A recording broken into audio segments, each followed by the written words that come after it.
Fala, mordomos, beleza? Hoje nós vamos abordar aqui um assunto que é de suma importância para a sua vida. Nós vamos conversar sobre os principais hábitos que nos levam à pobreza, de acordo com a Bíblia. Qual é a problemática que você tem quando você tem um hábito que vai te levar à pobreza, né? O que isso impacta na nossa vida? Assim como a pobreza ou como hábitos ruins, né, como que a gente está comentando aqui sobre vários hábitos, tem algumas coisas que ela vai gerando na nossa vida, como por exemplo o estresse, dificuldade de produtividade. Então, se você está com a sua vida financeira abalada, ou na ruína, ou em decadência, ou a pobreza, né, como que a gente está tratando aqui, isso impacta muito no nosso sentimento, como ser humano mesmo, e na família, com as pessoas que estão ao nosso redor, porque a gente vai se sentindo ansioso, vai se sentindo estressado. Dificulta muito o nosso dia a dia. Se você tá sem grana, você bate aquela bad, não bate? Tipo, Bate, putz, vou querer um dog ali, não tenho grana. Sem falar naquela sensação de escravidão, né? Que a própria Bíblia aborda, falando que nós somos escravos daqueles que nos emprestam dinheiro. Então, alguns desses hábitos, né, que muitas vezes são ocasionados por repetição de comportamento, ou até porque a gente tem desconhecimento mesmo. A educação financeira é algo que ficou muito em voga, mas que muita gente sabe da importância, mas que não aplica nas próprias decisões do dia a dia. Sim, aí você entra naquele ciclo vicioso mesmo, de tipo, já tô sem grana, aí você fica ansioso, já vai gerando aquela bola de neve na sua vida, parece que você não tem como sair, né? E aí tem a corrida dos ratos, ela acontece tanto quanto você tá trabalhando e só pagando conta, mas quando também você tá naquele momento ruim da vida, a pobreza em si. E aí encaixa muito bem também nisso. Você fica rodando como se fosse um ratinho ali, né? E um dos hábitos assim que a gente vê, né, e que a gente percebe, pelo menos eu e você, quando a gente conversa com as pessoas sobre finanças, é um hábito bem comum do brasileiro, né, que é gastar mais do que ganha. Não importa se o brasileiro, se ele ganha R$1.000, ele gasta 2, se ele ganha 10, ele gasta 15, se ele ganha 25, ele vai gastar 35. É algo bem comum, né? Tem uma pesquisa que saiu na revista Exame no ano passado, e ela fala que 56% dos brasileiros têm dificuldade de guardar dinheiro. E aí você pode até falar assim, poxa Douglas, mas é fácil guardar dinheiro quando você já tem mais recurso, né? Você já tem grana pra caramba. Eu tenho pouco, então o que eu ganho nem é suficiente para que eu talvez tenha minhas necessidades básicas. Só que o mais legal dessa pesquisa é que ela não foi feita só com pessoas que têm grana. Fizeram essa pesquisa com um monte de gente, então a dificuldade de guardar dinheiro, ela independe da quantidade de recursos que você ganha. E gastar mais do que ganha é um hábito, né? Com certeza. Percebe o tempo inteiro as pessoas fazendo isso. Sim, você enxerga isso em vários momentos da nossa vida mesmo, né? Às vezes a gente vai comprar um carro, você sabe que um carro popular te satisfaria, né? Pô, mas aí tu pensa, caraca, mas um carro popular, poxa, eu tenho grana aqui, né? Talvez meu orçamento cabe uma parcelinha um pouco mais apertada, aí tu vai lá e compra um Civic, sei lá, compra um carro mais top. Por quê? Qual que era a explicação? Tipo, o carro popular já ia te sanar o seu problema e encaixaria no teu orçamento como uma luva. Mas aí talvez por status, por querer mostrar que você tá bem, né? Aí a gente acaba comprando um carrinho mais top. E a gente faz isso com várias coisas, não só com carro. A gente faz com celular, relógio, com tudo na vida. Tênis. Então a gente encaixa isso em várias coisas. E o problema disso é que quando você gasta mais do que você ganha, você acaba deixando de poupar recursos, né? Que é a base de tudo, né? Exato. E aí, no momento de, vamos dizer assim, de imprevisto, você não vai ter aquela segurança, porque a gente aqui fala de dinheiro atrelado aos princípios da Bíblia, e acredite você ou não, dinheiro, para a própria Bíblia, ele também traz segurança. Lá em Eclesiastes, né, 7:12, fala o seguinte: a sabedoria oferece proteção, assim como o dinheiro. Essa é a primeira parte de um versículo, e o mais legal é que assim, a gente tende a achar que dinheiro, poxa, os caras estão falando de dinheiro, a gente não tem que acumular tesouro aqui na terra, mas você ter um colchão de recursos ali disponíveis para um momento de imprevisto é fundamental, e é o que vai fazer você então ter a sua saúde financeira preservada nesse momento, né? Sim, com certeza. A história de José do Egito, acho que é o maior exemplo de reserva e também de poupar, né? Porque fica claro, vocês precisam poupar 20% dos recursos porque vai vir um tempo ruim e aí vocês vão conseguir sair desse tempo através dessa poupança que foi criada. Então, se eles não tivessem se organizado, se planejado para poupar os 20% dos recursos de comida, o Egito não seria o que o Egito virou, né? Se você for analisar assim, Faraó, as pirâmides e tal, é cheio de riqueza. Talvez por conta desse momento aí onde eles começaram a vender para outros países, outras nações, né? E aí conseguiram criar esse ambiente de segurança. Cara, o engraçado é que a gente fala muito de tempo, de recurso, né? Por exemplo, a gente tá falando de gastar mais do que ganha. Uhum. E o que gera quando você gasta mais do que ganha? Você já percebeu que é um ciclo bem vicioso, onde a pessoa vai ter que trabalhar mais para ganhar mais dinheiro, para conseguir realizar esses pequenos desejos de consumo, né? Então, eu tava na palestra do Thiago Nigro essa semana, e ele tava falando que dinheiro nada mais é do que um recurso que você usa para comprar tempo. E aí, ao ponto de que, por exemplo, no caso dele, ele já tem tanto dinheiro que ele já comprou todo o tempo que ele poderia. Então, assim, ainda que ele viva 200 anos, ele não precisa mais de dinheiro. Sim. E aí ele começa a falar que, poxa, então ele, na verdade, ele não se preocupa mais com dinheiro, e ele começa a se preocupar com o propósito da coisa. Sim. Você já parou para pensar, se você estivesse nessa situação onde você não precisasse mais de dinheiro, qual seria o seu propósito? Assim, o contrário também é muito verdadeiro. Por exemplo, se a gente está correndo atrás de dinheiro o tempo inteiro, às vezes você não consegue investir tempo de qualidade na sua família. O propósito já entrou lá no cano no início, então você não consegue investir tempo de qualidade para as coisas mais importantes. Passar um tempo com a sua família, às vezes, um hobbyzinho, né? Dar uma descansada. Você tá o tempo inteiro, putz, tô com dívida, tem que pagar, tem que fazer, tem que acontecer. Tempo inteiro com aquilo na cabeça. O tempo inteiro com aquilo na cabeça. Bota a cabeça no travesseiro, não tá em paz.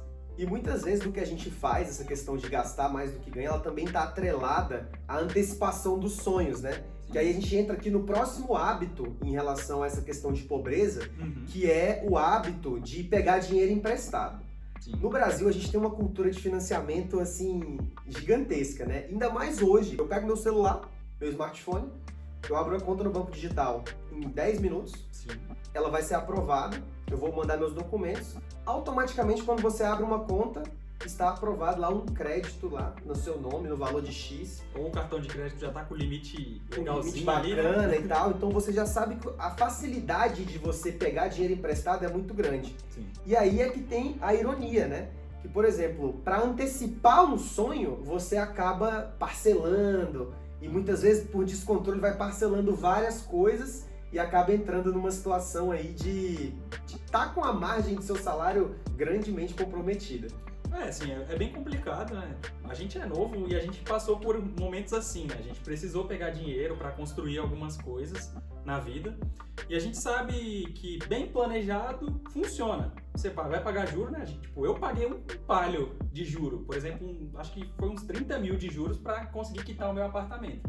Então, veja, se eu tivesse paciência, se eu tivesse conseguido organizar, eu poderia ter evitado esses juros. Então, pode ser que eu me encaixei nessa antecipação de sonho ali em algum momento. Mas você fez ela com planejamento, você Sim. sabia onde você estava entrando, você tinha um projeto de quitar o seu financiamento antes da hora, Sim. que é um dos grandes jogadas do financiamento. Nós não somos totalmente contra o financiamento. O problema é que você precisa saber todas as implicações financeiras que você está incorrendo quando você assina um contrato desse. Sim, Eu vou trazer um colocar dado. uma porcentagem grande da tua renda. Então, tipo, cara, eu financiei, mas era 20% da minha renda. Pô, tá encaixando, tá legal. Se eu fosse pagar um aluguel, seria os 20% também, entendeu?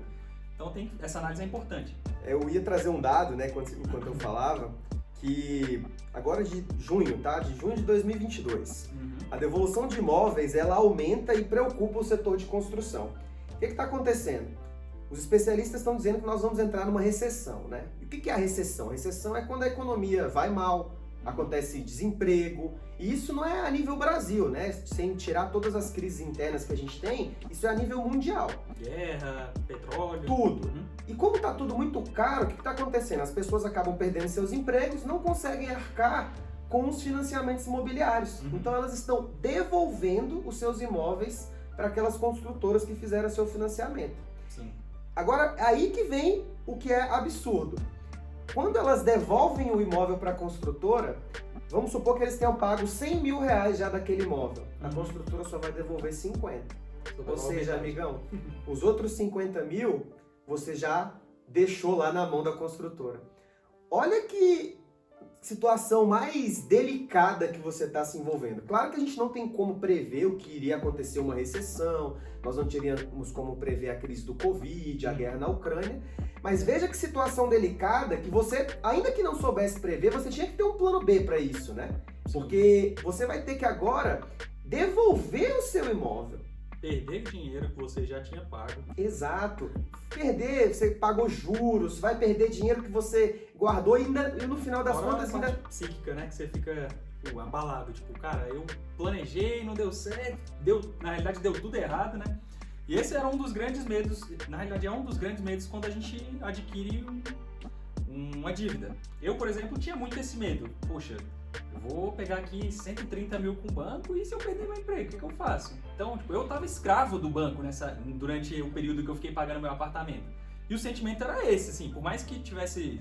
A gente comentou de uma palavra muito, muito legal, muito importante, né? Sabedoria. Por mais que eu tivesse a sabedoria que no mercado hoje a minha profissão tá boa, eu conseguiria um outro emprego, eu sempre ficava com aquele pulguinha atrás da orelha, sempre né? uma pulguinha atrás da orelha. Cara, se aquilo...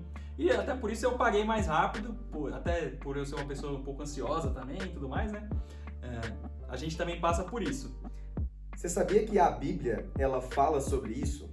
Lá em Provérbios 22, 26 e 27, ela fala o seguinte: não seja como aqueles que com um aperto de mãos empenham-se com os outros e se tornam fiadores de dívidas. Se você não tem como pagá-las, por que correr o risco de perder até a cama que dorme? Sim. Logo, olha essa situação que eu falei, que as pessoas estão tendo que devolver o seu imóvel. O que está acontecendo com elas? Elas estão perdendo a cama que elas dormem. Elas vão ter que sair de um financiamento, vão perder o dinheiro já pago, vão ter que entrar no aluguel e a situação financeira vai se complicar ainda mais. Então, esse hábito de adquirir, né, dívidas, de fazer financiamentos, de antecipar sonhos, ele tem que ser feito, ele pode ser feito, mas ele tem que ter muito cuidado ao realizar uma coisa dessa, principalmente na atual situação e contexto que a gente vive hoje. Assim, todo mundo já sabe, a gente tá falando aqui de uma coisa que todo mundo sabe, cara, dívida é algo que você vai estar dando dinheiro pra alguém. Então, vocês já sabem, a gente sabe, o Brasil sabe, pessoas de outros países sabem.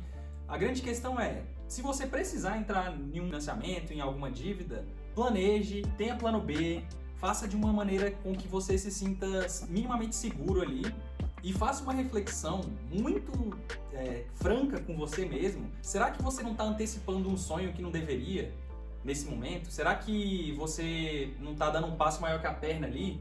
Cara, seja realista e pense, eu com a minha idade eu já deveria estar desfrutando disso?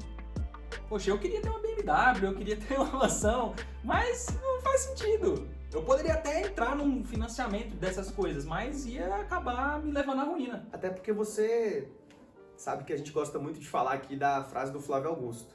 Estabilidade não existe. Sim. Ainda que a gente meça todos os riscos envolvidos no financiamento, nós não sabemos até quando a nossa situação vai se manter dessa forma. Então o que a gente quer deixar de alerta é isso. Tome cuidado, cerque-se das possibilidades, estude muito o produto que você vai contratar e não antecipe os sonhos. Porque assim Deus vai abençoar os seus projetos e na hora certa você vai conseguir exercer e desfrutar de algumas situações e ser muito feliz com suas decisões. Por fim, Danilo, o que você acha da gente falar então sobre um hábito aqui que acontece muito, principalmente pra gente no meio cristão, que é o hábito que você planeja, ora pra Deus, todo dia você coloca aquilo nas mãos de Deus, mas na hora de agir, você falha. Pra gente começar esse hábito, eu vou contar uma historinha pra você aqui, e aí você que tá em casa nos assistindo também, vê se você se identifica com essa situação. Pense que você conhece um rapazinho chamado Manuel. Manuel acabou de se formar na faculdade, ele tá ali doido para passar no concurso público. É um cara cristão, então todo dia antes de dormir, Manuel ora para Deus e fala: Deus, me abençoa para que eu passe nesse concurso, que eu consiga exercer aqui minha rotina de estudos. E aí ele vai dormir, acorda no dia seguinte, vai pro computador então fazer a pesquisa dele sobre quais conteúdos ele precisa estudar para passar naquela prova. Tá mandando bem até aí, né? Só que aí na hora que ele tá lá no computador, o amigo dele fala: Manuel, cara, acabou de lançar um jogo novo, vamos jogar uma partidinha aqui. O Manuel: opa, que isso, cara, tranquilo. Eu ainda tenho muito tempo, falta mais ou menos 1 ano, 6 meses ali pra prova. O Manuel vai lá: opa, vou jogar uma partidinha. Joga uma, joga 2, joga 3, na hora que ele vê ali, já tá na parte da tarde, ele pega o celular dele, começa a ver uns reels das amiguinhas da escola. E aí Manuel fica nesse ciclo. À noite ele vai, ora de novo para Deus, e quando ele percebe, faltam 1 mês para a prova. Manuel então tá ali, ele fala: meu Deus, o que eu vou fazer? Ele começa a se desesperar. Pede um milagre. Ele pede um milagre e no dia da prova ele não passa no concurso. Acho que vocês já perceberam onde eu quero chegar com essa história, porque orar e planejar e não tomar uma atitude, né, Danilo, em relação a isso não vai funcionar, né? Sim. É uma parte bem latente, assim, na vida de todo mundo, né? Tem uma palavrinha, parece uma palavra feia, né? Mas é a palavra que descreve isso. A gente fica procrastinando sempre algumas coisas importantes. E acontece com todo mundo, acontece com vários perfis de gente diferente. Por exemplo, quem é perfeccionista, às vezes procrastina pelo perfeccionismo. Tipo, cara, eu só vou fazer... É tão bom, né? Ele quer algo tão bom. Eu só vou fazer o Mordomia Financeira se eu tiver a câmera perfeita, se eu tiver isso, se eu tiver aquilo, e aí... E fica procrastinando e nunca toma ação que precisa ali. Já tem outras pessoas que, por desorganização mesmo, por não entender para onde quer ir para a vida, né, algumas coisas de objetivo, vai deixar a vida me levar, e onde quer que a vida leve, ele vai. Então tem de tudo. E esse hábito, ele com certeza vai nos levar para a pobreza, né? Sim, com certeza. Porque não adianta nada eu planejar, eu orar, Deus querer me abençoar, mas na hora de agir, eu não consegui fazer nada, né? Sim. E a gente vai de novo para a Bíblia, porque lá em Tiago 2,17 diz o seguinte: assim também a fé, se não tiver as obras, é morta em si mesmo. Ou seja, eu tenho fé que Deus vai me abençoar, eu acredito naquilo, mas se eu não fizer algo na direção daquilo, cara... Que é a obra? Que é a obra, no caso desse versículo... o objetivo não vai ser atingido. Aqui eu dei o exemplo de um carinha que queria passar no concurso, mas isso é aplicável a todas as áreas da sua vida. Se você quer ser um empreendedor, se você tem um negócio, você tem que se dedicar ao seu ofício. Nós aqui do Mordomia é a mesma coisa. E a gente passa por problemas também. Eu gosto de deixar a gente bem próximo de todo mundo, porque a gente passa. Às vezes a gente vai numa semana e, poxa, precisamos fazer um vídeo aqui e tal, a gente procrastina, deixa pra fazer o roteiro no dia. Hora. E aí já vira uma confusão, o trabalho fica mal feito e a gente não chega no nosso objetivo. Por falta de ação, por falta de planejamento ali, que a gente poderia ter feito um pouquinho melhor. Na vida financeira, isso é, assim, importantíssimo. Então, para amarrar aqui os hábitos, junto com esse terceiro, o primeiro hábito que a gente comentou é não gastar mais do que você ganha. Já o segundo é não se endividar. E o terceiro é agir. Tem como você poupar sem ação, sem verificar onde que tá saindo ali? Você precisa tomar atitude, né? Precisa tomar atitude. Você precisa ver, cara, eu ganho 1.000 conto, tô gastando 1.200, eu vou ter que fazer alguma coisa aqui na minha vida. Vou cortar o celular que tá muito caro. Você vai precisar tomar uma ação. Seja planejar e depois cortar. Para você não se endividar, você vai precisar estar constantemente fazendo aquela análise. Cara, será que esse é o momento desse sonho? Será que tem uma maneira diferente de eu fazer isso? Isso é ação. Então, isso vai estar te levando para você não se empobrecer ali, porque se você não analisar bem, você vai tomar uma atitude errada e aí vai dar ruim. Você vai ficar mais pobre, pegar uma dívida, vai pagar juro, vai ficar gastando mais do que você ganha e se dificultando. Então esse terceiro, ele amarra tudo, os outros, entendeu? Então é bem interessante. Então se nós estamos em algum momento praticando alguns desses hábitos, queremos aprender então a sair, né, dessa situação, nada melhor do que seguir o canal do Mordomia Financeira, né? A gente tem também o Instagram, @Mordomia Financeira, inscrever no canal, compartilhar esse vídeo com a galera. Curtir, que é claro, importante. Porque faz total sentido que informações desse nível de qualidade sejam repassadas para as pessoas. Às vezes o seu amigo, ele vai precisar desse empurrãozinho para sair dessa situação.